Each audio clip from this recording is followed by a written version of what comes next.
আকীদার ব্যাপারে যদি সচেতন না হন, আপনার আমলের কোনো দাম, জোরে বলেন না, আমলের কোনো দাম।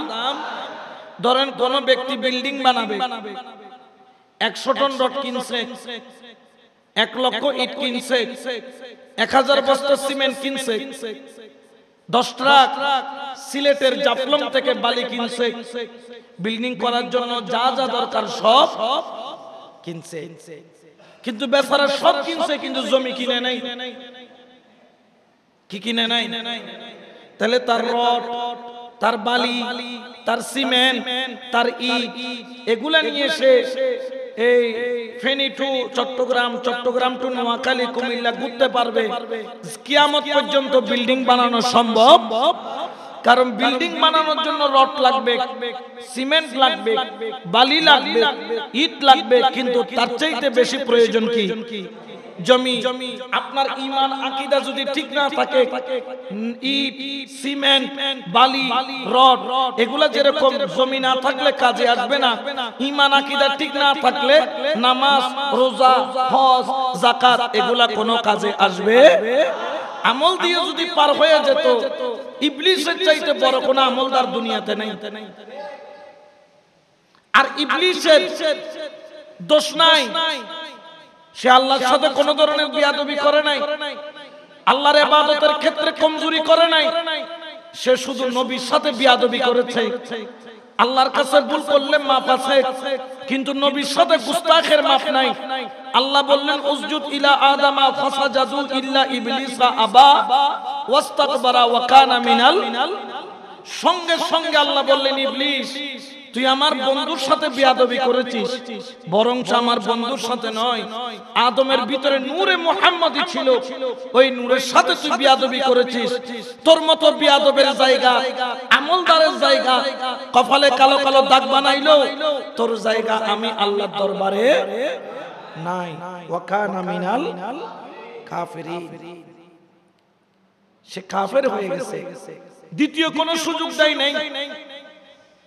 এই সুযোগ দিচ্ছি, 3 দিন সময় দিলাম, মাইনা নাও, এটা বলে নাই। বিয়াদবি করেছে ইনস্ট্যান্ট, বাহির করেছে ইনস্ট্যান্ট। আল্লাহর দরবারে বিয়াদবি করলে ক্ষমা আছে, কিন্তু নবীর শানে গুস্তাখি করলে তার কোনো ক্ষমা। এই জন্য আকীদার ব্যাপারগুলো আলোচনা বেশি হবে, হওয়াও দরকার।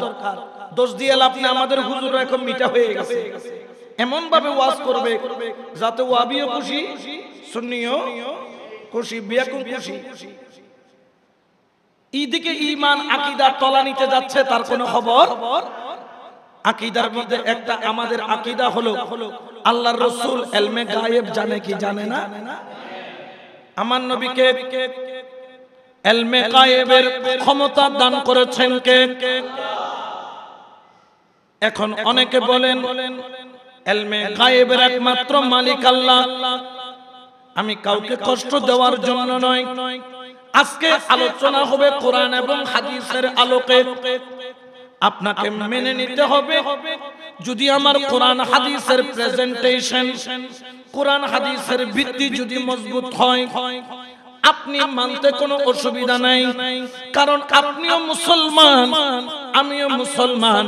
কোরআন হাদিসকে অস্বীকার করার কোনো সুযোগ আমাদের নাই, ঠিক কি না? বর্তমানে সৌদি আরবে যাইয়া নতুন নতুন ইসলাম আমদানি করতেছে। বর্তমানে লামাযহাবীদের সাথে মিশে মিশে আমাদের যুবকরা বরবাদ হয়ে যাচ্ছে। তাদের কানের মধ্যে আস্তে আস্তে কান পড়া ঢুকিয়ে দিচ্ছে। তারা আপনাকে জানাবে একমাত্র ইলমে গায়েবের মালিক হলো আল্লাহ, আল্লাহ ছাড়া অন্য কেউ কাছে ইলমে গায়েব নাই। আমি বলি একমাত্র ইলমে গায়েবের মালিক কে? সেটা আমরা অস্বীকার করি, কিন্তু আল্লাহ যাকে দান করেন তিনিও মালিক হতে, জোরে বলেন না। এখন ধরেন আমার মুসা ভাইয়ের একটা বিল্ডিং আছে 10 তলা, এটার মালিক উনি না? উনি চাইলে আমাদের ইমাম সাহেব একটা ফ্ল্যাটের মালিক করে দিতে পারে না? কারণ যেহেতু মালিক উনি, একটা হিচ্ছা উনাকে দিলে ওনার কোনো কমতি হবে না। এখন আল্লাহ যদি কাউকে ইলমে গায়েবের ক্ষমতা দেয়, পৃথিবীর কারো বাধা দেওয়ার ক্ষমতা আছে? আমরা বলছি নবীর কাছে যেটা ইলমে গায়েব আছে এটা হচ্ছে আতাই, মানে দান করেছেন কে? একেবারে নবী দেওয়ালের পিছনে কি আছে এটাও বলতে পারে না, কালকে কি হবে এটা নবী জানেন না, কিয়ামতের ময়দানে নবী কোন দিকে যাবে নবী নিজেও জানে না। এই ধরনের যারা কথা বলে এদের নাম হচ্ছে মুনাফিক। এদের নাম কি?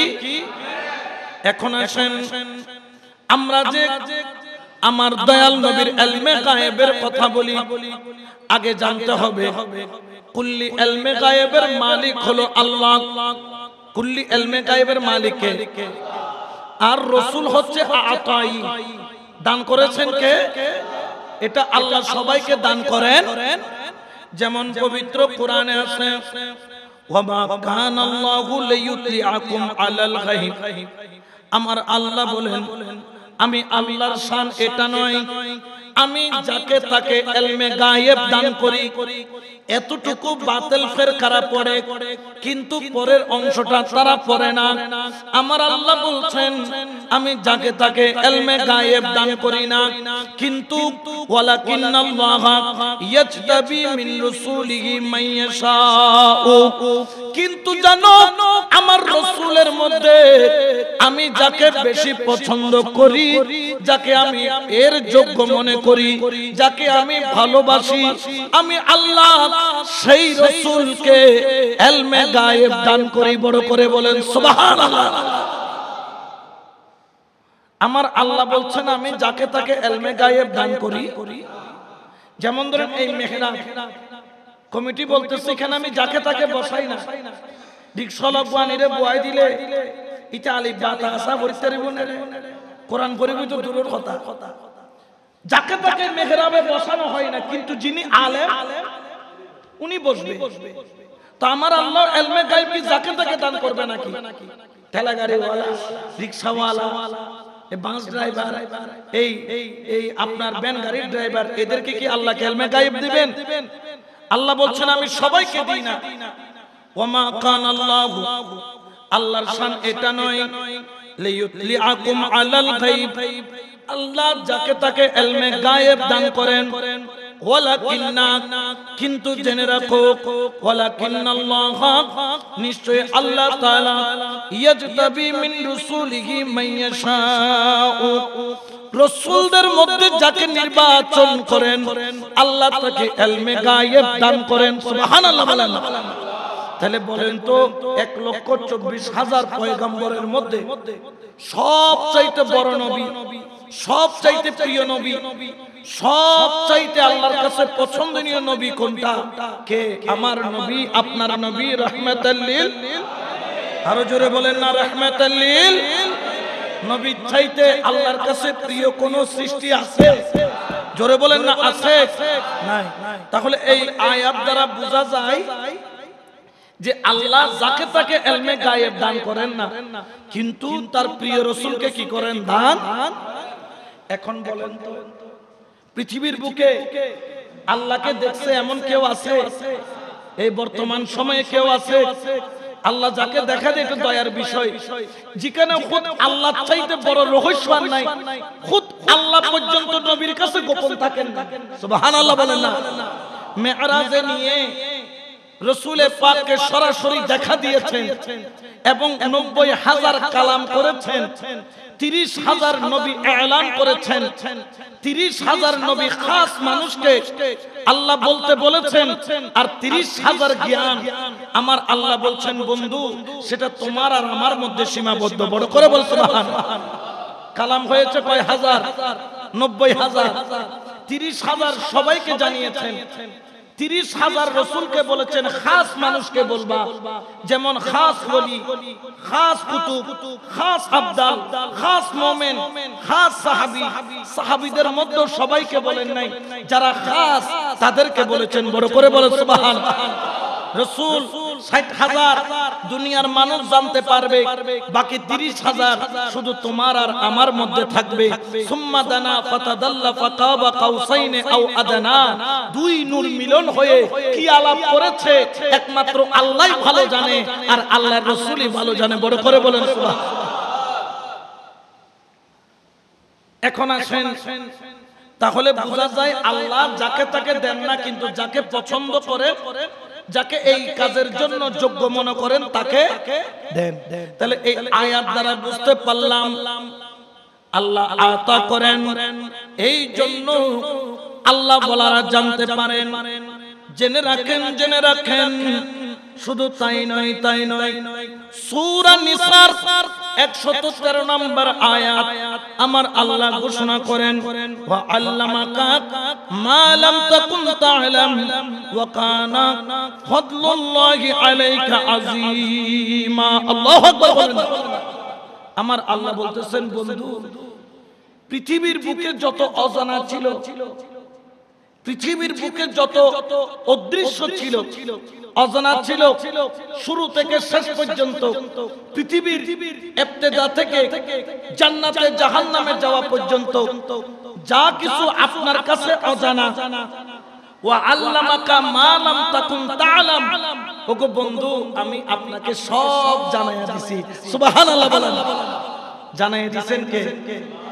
এখন আল্লাহ জানাইলে পৃথিবীর শুরু থেকে কিয়ামতের ময়দান পর্যন্ত সব আমার রাসূলকে আমার আল্লাহ জানাইতে পারে কি পারে না? ক্ষমতা আছে কি নাই? তাহলে নবীর কাছে অজানা বলতে কিছুই। এখন আসেন আমরা একটু হাদিস শরীফের মধ্যে যাই।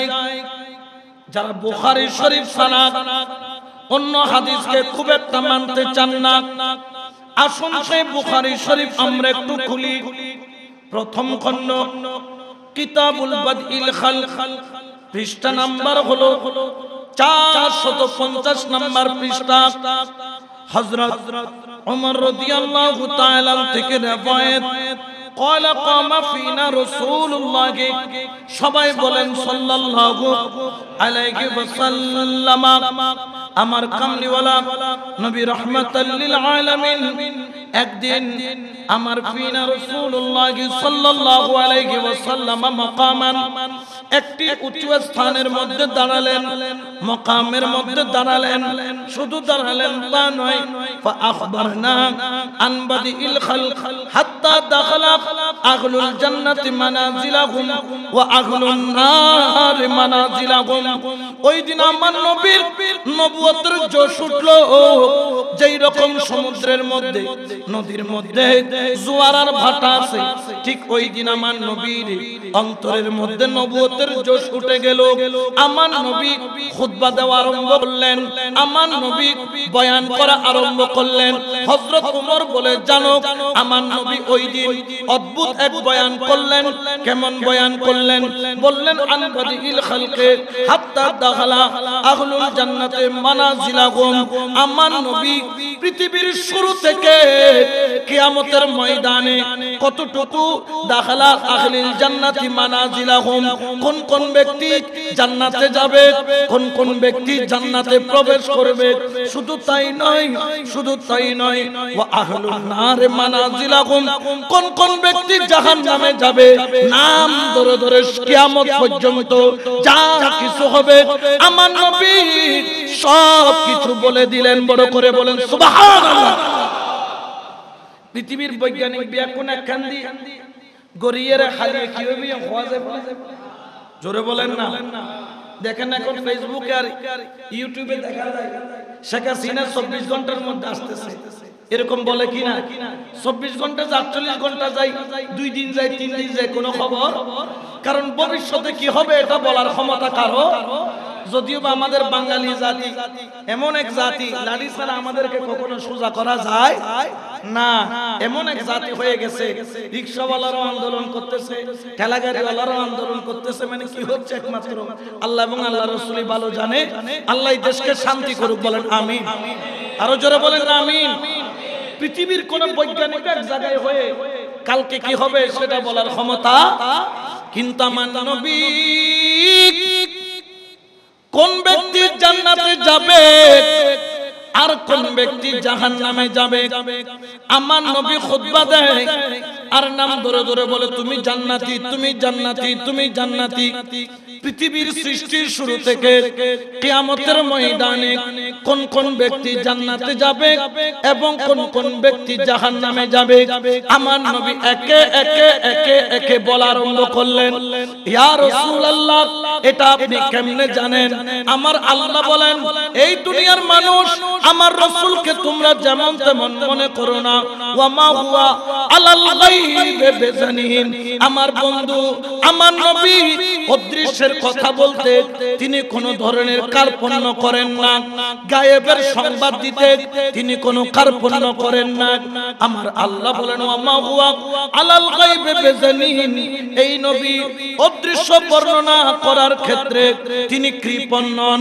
ইয়া রাসূলুল্লাহ, আপনি পৃথিবীর শুরু থেকে কিয়ামতের ময়দানে কোন কোন ব্যক্তি জান্নাতি কোন কোন ব্যক্তি জাহান্নামী এটা বলার ক্ষমতা আমি আল্লাহ আপনাকে দান করেছি। বড় করে বলো সুবহানাল্লাহ।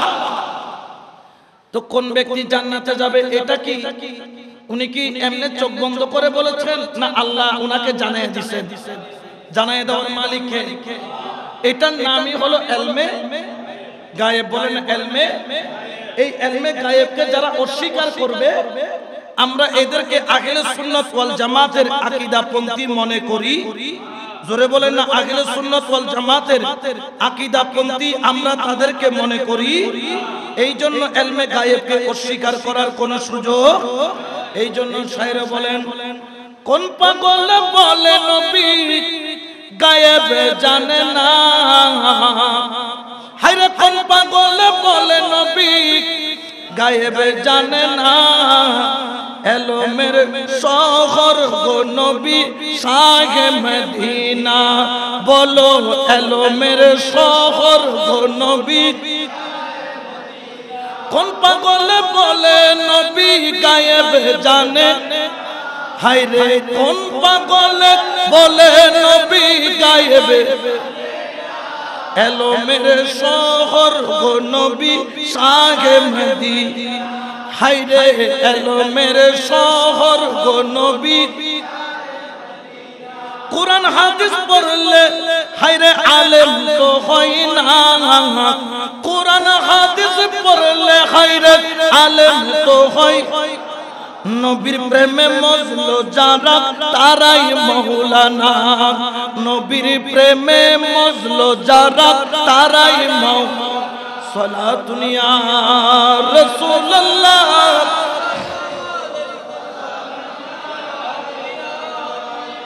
এখন যে আমি হাদিসটা পড়লাম এটা কি আমার ফের থেকে বলেছি না বুখারী শরীফ থেকে?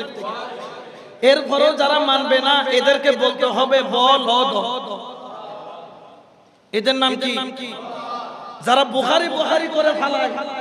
বুখারী শরীফ থেকে দলিল দিলাম মানে বনভূত হইতেছে যে বিচার মানে কিন্তু তালগাছ, এটা কি বিচার হবে? আমি যারা মুসল্লি কিরাম এসেছেন আমি দলিল দিয়ে কথা বলছি, তাও আবার কোরআনের দলিল এবং হাদিসের মধ্যে যেটা সবচেয়ে বিশুদ্ধ হাদিস গ্রন্থ, যেটাকে সুন্নিরা বলেন, ওয়াহাবিরা বলেন, লামাযহাবিরা বলেন, সবাই এক বাক্যে মানে বুখারী শরীফ বললে ঠিক আছে বলে, তাদেরকে বলতেছি এখন তো বুখারী শরীফ দ্বারা প্রমাণ হয়ে গেল নবীর কাছে ইলমে গায়েব। তো আমরা বলছি নবী নিজে নিজে জানেন নাই, জানাইয়া দিয়েছেন কে? আর নবী শব্দের অর্থ কি আপনারা জানেন? এমনি নবী বলে কিন্তু নবী শব্দের অর্থ তারা। ওয়াহাবিদের যতগুলা তাফসীর গ্রন্থ আছে কোথাও নবী শব্দের অর্থ লেখে না, কারণ নবী শব্দের অর্থ করলে ইলমে গায়েব মানতে হবে। কারণ নবী শব্দের অর্থ হলো গায়েবের খবর দেনেওয়ালা। আল্লাহকে কেউ দেখছে? খবর দিছে কে? রহমাতাল লিল। জোরে বলেন না রহমাতাল লিল। আল্লাহর কোরআন নাজিল হইতে কেউ দেখছে? কিন্তু নবী বলেছেন এটা কোরআন সবাই বিশ্বাস করেছে, যেখানে খুদ আল্লাহকে কেউ দেখে নাই। এটার আল্লাহ পাক রব্বুল আলামিনের খুদ একমাত্র দেখনেওয়ালা সাক্ষী হলো রহমাতাল লিল। তো যেখানে আল্লাহ পর্যন্ত নবীর কাছে গোপন নাই, আল্লাহ চাইতে বড় কোনো গায়েব নাই। খুদ আল্লাহ বলতেছে আমি নিজে গায়েব। আল্লাযীনা ইউমিনুনা বিল গায়ব, যারা আল্লাহর অদৃশ্যের উপর ঈমান আনছে। কিন্তু মুস্তাফার ব্যাপারে বলছেন বন্ধু আমি জগতের জন্য গায়েব হলো, তোমার জন্য গায়েব নয়। কেন? সুবহানাল্লাযী আসরা বিআবদিহি লাইলাম মিনাল মাসজিদিল হারাম ইলাল মাসজিদিল আকসা, আল্লাহ মসজিদে হারাম থেকে মসজিদ আকসা হয়ে মেরাজ নিয়ে বলছেন বন্ধু জগতের কাছে আমি আল্লাহ গায়েব, কিন্তু তোমার কাছে আমি আল্লাহ গায়েব নই। বন্ধু তুমি আমাকে দেখো, আমি তোমাকে দেখবো। বড় করে বল সুবহানাল্লাহ। যার কাছে খুদ আল্লাহ পর্যন্ত গায়েব নয়, দুনিয়া কিভাবে গায়েব থাকবে? যেমন আমার নবীর দরবারে একদিন একজন সাহাবা আসলেন, আয়েশা আরজ করলেন ইয়া রাসূলুল্লাহ আমার ঈমানটা দুর্বল, আমার ঈমান কি, আমাকে আপনি নসিহত করুন। আমার নবী বললেন তুমি 5 ওয়াক্ত বা জামাত নামাজ পড়ো। সুবহানাল্লাহ। আরেকজন আসলেন, আয়েশা বললেন ইয়া রাসূলুল্লাহ আমার ঈমান দুর্বল, আমাকে আপনি নসিহত করুন। রাসূল বললেন তুমি জিহাদ করো। সুবহানাল্লাহ। দুজনের রোগ হুয়ান, একখান হনা রোগ ওষুধ দিয়ে দেয়। তো আরেকজন সাহাবা দূর থেকে এসে বলতেছেন ইয়া রাসূলুল্লাহ ওনার ঈমান দুর্বল, ওনার ঈমান দুর্বল। জানার মতো লিসাব যদি হয় হুজুর আই অসুস্থ আর একখানা পানি ভরা ই বড় জেফু দিও, মুসা ভাই যদি হয় হুজুর আই অসুস্থ আর একখানা কি দাও, একই এটা আরগো না। কিন্তু নবী দুইজনকে দুই চিকিৎসা দিলেন, একজনকে দিলেন নামাজ পড়ো, আরেকজনকে দিলেন জিহাদ করো। আরেক সাহাবা দৌড়ে এসে বললেন ইয়া রাসূলুল্লাহ আপনি ওনাকে বললেন নামাজ পড়ো, ওনাকে বললেন জিহাদ করো, যদিও বা দুজনের অসুস্থ এক জায়গায় ঈমান দুর্বল। আমার নবী বললেন আমি গায়েবের নজর দিয়ে দেখলাম এই ব্যক্তির নামাজের দিক দিয়ে কমজোর, এই জন্য তার ঈমান দুর্বল। আর ওই ব্যক্তি জিহাদের দিক দিয়ে দুর্বল, এই জন্য তার ঈমান দুর্বল। যার নামাজ দরকার তাকে আমি নামাজের ট্রিটমেন্ট দিলাম, যার জিহাদের দরকার আমি তাকে জিহাদের ট্রিটমেন্ট দিলাম। ইয়া রাসূলুল্লাহ আপনি এটা জানলেন কিভাবে? এই যে এই জানার নামই হলো ইলমে গায়েব। বড় করে বলেন সুবহানাল্লাহ। এই জানার নাম হচ্ছে ইলমে। যেমন চোর এবং চোরনিকে আস-সারিকু ওয়াস-সারিকাতু ফাকতাহু ইতার রাত কি করিবে লেতে হই, চোর এবং চোরনিয়া যত যত চোরবাড়ি দরবেশ বাবা ডইলে দাড়িটা নিয়ে আসিয়ে রে এরকম আছে না নাই? এগুলো আখিলে হাদিসের ফাউন্ডার কামা তাদিনু তুদান, যেমন কর্ম তেমন ফল পাইছে। সেটা যেই দলেরই হবে না কেন, আকীদার সাথে দলের কোনো কম্প্রোমাইজ, আকীদা একটা দেয় দল। এখন আপনি অবাক হয়ে যাবেন বর্তমান সময়ে এমন এক পরিস্থিতির মধ্যে কালকে কি হবে এটা জানার ক্ষমতা আমাদের কারো। কিন্তু আমার রাসূল পাক বাদিল খালকে সৃষ্টির শুরু থেকে কোন কোন ব্যক্তি জান্নাতে যাবে সেই পর্যন্ত সবকিছু অনর্গল বলে দিয়েছেন। তিনি হলেন রাহমাতাল লিল। তো কোরআনে বলছে চোর এবং চোরনিকে কি করে দাও, হাত কেটে দাও। মদিনা মুনাওয়ারার মধ্যে এক সময় এমন অভাব চলল, রাসূল করিম খাতমুন নবীন 2-3 দিন 4 দিন পর্যন্ত পাস। এক সাহাবী খিদার যন্ত্রণা সহ্য করতে না পেরে আরেকজনের বাগানে যাইয়া কিছু খেজুর আর কিছু আঙ্গুর চুরি করলো।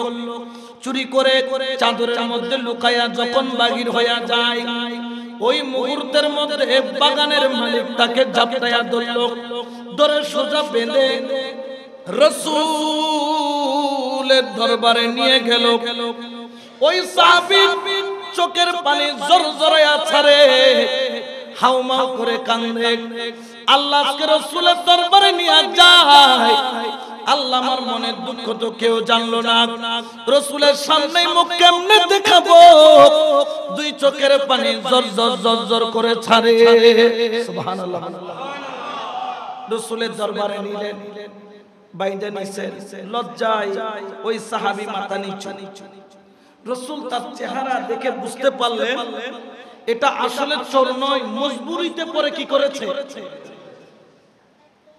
আর এটা হইলো ওই যে লয় তারে 500 টাকা করে করে উকিল মার, ঠিক কি না? এন কিলে নি কিলে তুই একবার লুড়ে ফেলে তুই। কিন্তু রাসূল করিম তাকে ডাকলেন, হুজুর তুমি তো চুরি করার মানুষ নও। সুবহানাল্লাহ বলেন। তোমার কমজোরি কি আমাকে বলো। তখন বললেন, ইয়া রাসূলুল্লাহ, আজকে আমার ঘরে 3 দিন পর্যন্ত চুলা জ্বলে না, আমার বাচ্চাগুলা খিদার যন্ত্রণায় কাতর। ইয়া রাসূলুল্লাহ, আমি না হয় খিদার যন্ত্রণা সহ্য করি, কিন্তু আমার সন্তানরা তো খিদার যন্ত্রণা সহ্য করতে পারে না। আমার নবী বললেন, তুমি হাওলাত নাও নাই কেন? ইয়া রাসূলুল্লাহ, এতবার হাওলাত নিছি, হাওলাত গুলা পরিশোধ করতে পারি নাই, কেউ আর হাওলাত দেয় না, এই জন্য এর বাগানে চুরি করেছি। তার কাছে কেন চাও নাই, বাগানে চুরি করলা কেন? ইয়া রাসূলুল্লাহ, সকালবেলা তার কাছেও চাইছি, সে বলতেছে আর হাওলাত দিবে না। রাসূল পাক তার অন্তরের অবস্থা বুঝতে পারলেন, বুঝার পরে তাকে রাসূল পাক নির্দেশ দিলেন, যার বাগান থেকে চুরি করলো আমার কাছ থেকে 2টা উট নিয়ে যাও, যত খেজুর যত আঙ্গুর তুমি পারো ওইখান থেকে বুঝাই করে তোমার ঘরে নিয়ে যাও। আসলে তুমি চোর নও, মজবুরির মধ্যে তুমি করেছো, এটা আমি কেউ না দেখলেও আমি রাসূল সাক্ষী দিচ্ছি। বড় করে বলেন সুবহানাল্লাহ। তো নবী কেমনে জানেন সত্য বলতেছে? কারণ নবীর কাছে ইলমে গায়েব আছে। আসেন আমরা ইলমে গায়েবের আরেকটি দলিল পড়ি। এটা বুখারী শরীফ কিতাবুল কদর অধ্যায়ে, মুসলিম শরীফ কিতাবুল ফিতান অধ্যায়ে, তিরমিজি শরীফ কিতাবুল ফিতান অধ্যায়ে আছে, আবু দাউদ শরীফ কিতাবুল ফিতান অধ্যায়ে আছে, মিশকাত শরীফ কিতাবুল ফিতান অধ্যায়ে আছে। মানে এই হাদিসটাকে অস্বীকার করার কোনো সুযোগ, মুত্তাফাকুন আলাই, বুখারীতেও আছে, মুসলিমও আছে, তিরমিজিতেও আছে, আবু দাউদও আছে, মিশকাতও আছে। যারা রাসূলের ইলমে গায়েব মানতে চাও না তাদেরকে বলতেছি। আসেন একটু হাদিসটা পড়ি। বিনা রাসূলুল্লাহ সাল্লাল্লাহু আলাইহি ওয়াসাল্লাম আল ফজর সাঈদাল মিম্বার ফাখাতাবনা। আমার রাসূল একদিন ফজরের নামাজ আদায় করলেন, নামাজ শেষ করে নবী মিম্বরে বসলেন, ফাখাতাবনা, নবী খুতবা দেওয়া আরম্ভ করলেন। সুবহানাল্লাহ। কিসের পরে? ফজরের নামাজের পরে। হাত্তা হযরতিজ যোহর, ফজর থেকে যোহরের ওয়াক্ত হয়ে গেল। আর এটা হইতো দে মুসল্লি কল হইতো দে উজুরি বেরে কি করো বিদায় করো, ফজর ফজর বানাই বলি ওয়াইজ করে দেড়কে আরেক মগর মূল্য পেয়ে দেন, এলে হইতো না। কিন্তু সাহাবী বড় আদব, ফজর থেকে যোহর পর্যন্ত বসে আছে, রাসূলের খুতবা শুনতেছে। সুবহানাল্লাহ বলেন। বলতেছেন হাত্তা হযরতি যোহর, যোহরের ওয়াক্ত হয়ে গেল। ফানাজালা, আমার নবী মিম্বর থেকে নামলেন। ফাসাল্লা, আমার নবী যোহরের নামাজ আদায় করলেন। সুম্মা সাঈদাল মিম্বর, আবার তিনি মিম্বরে বসলেন। ফাখাতাবনা, আবার তিনি তাকরীর করা আরম্ভ করলেন। বড় করে বলেন সুবহানাল্লাহ। তাহলে ফজর থেকে এখন যোহর নয়, কতটুকু? আসর পর্যন্ত গেলেন। সুম্মা সাইদাল মিম্বার, যখন হাত্তা হযরতিল আসর সুম্মা নাযালা ফাসাল্লা সুম্মা সাইদাল মিম্বার ফাখাতাবনা, আসরের নামাজ আদায় করলেন, আবার নবী মিম্বরে বসলেন, আবার তিনি খুতবা দেওয়া আরম্ভ করলেন। শুধু খুতবা দেওয়া আরম্ভ করলেন নয়, হাত্তা গরাবাতিশ শামস, সূর্যটা আস্তে আস্তে ডুবে গেল। সুবহানাল্লাহ। তাহলে ফজরের নামাজ থেকে মাগরিব কি হয়ে গেছে? এক বসায় সাহাবীরা, পায়খানা নাই, প্রস্রাব নাই, ডানে বামে কোনো তাকানো, শুধু মুস্তাফার দিকে তাকায়া রাসূলের কথা শুনতেছে, ওয়াজ শুনতেছে। এই ওয়াজটাও কেন? আমরা 30 মিনিট ওয়াজ করি যে মাঝে মধ্যে যখন একটা 15 বোতলে মুসরে দাঁড়ায় দেখি তো, মানে হুজুর টাইম তো জারগু এতিন ওয়াজ দরকার নাই, এরকম আছে না নাই? কিন্তু রাসূলের পাক ফজর থেকে জোহর, জোহর থেকে আসর, আসর থেকে সূর্য ডুবে গেছে, মানে এটা সূর্য ডুবে যাওয়া মানে মাগরিব বলে নাই, মানে কত রাত পর্যন্ত করছে এটার বলে বুঝাইতে এতক্ষণ তাকরীর করলেন। তাহলে তাকরীরটাও কি সাধারণ তাকরীর? এটার তাকরীরটাও সেরকম, চম্বুক যেরকম লোহাকে ধরে রাখে, নবীর তাকরীর সাহাবীকে বসায় রাখছে। সুবহানাল্লাহ। নবী তাকরীর করতে করতে সূর্য ডুবে গেলেন। ফাআখবারনা বিমা কানা ওয়া বিমা হুয়া, সাহাবী রাসূল বলেন, জানো পৃথিবীতে কি কি হয়েছে আর কি কি হবে, পৃথিবীর শুরু থেকে শেষ পর্যন্ত এক তাকরীরের মধ্যে নবী আমাদেরকে জানিয়ে দিয়েছেন। শুধু তাই নয়, ক্বালা আল্লামনা ওয়া আহফাজনা, যাদের মেধা ভালো, যাদের জ্ঞান ভালো, যাদের নলেজ ভালো, তারা মনে রাখতে পারছে, যাদের নলেজ ভালো না তারা ভুলে গেছে। অর্থাৎ রাসূলে পাক সৃষ্টির শুরু থেকে শেষ পর্যন্ত, ফজর থেকে জোহর, জোহর থেকে আসর, আসর থেকে মাগরিব, মাগরিব থেকে এশা, সূর্য ডুবে গেল রাত্রি পর্যন্ত, শুধু পৃথিবীর শুরু থেকে শেষ পর্যন্ত এক বসার মধ্যে বলে দিলেন, ইয়া রাসূলুল্লাহ আপনি কেমনে বললেন? বলে এটার নামই হলো ইলমে গায়েব। বড় করে বল সুবহানাল্লাহ। অস্বীকার করার কোনো সুযোগ আছে? যারা অস্বীকার করবে এরা হচ্ছে বলদ, কারণ তার আকীদা ইদে গলদ। এতালা বলবুত খবরে যেতে যাইবে পরিবুদ খলত, কামা তাদিন তুদান, যেমন কর্ম, জোরে বলেন না, যেমন কর্ম। তাহলে নবীকে ইলমে গায়েবের ক্ষমতা দিয়েছেন কে? আল্লাহ। এটাকে অস্বীকার করার কোন সুযোগ? আর রহমান আল্লামাল কুরআন, রহমান যিনি বন্ধুকে কি শিক্ষা দিয়েছেন?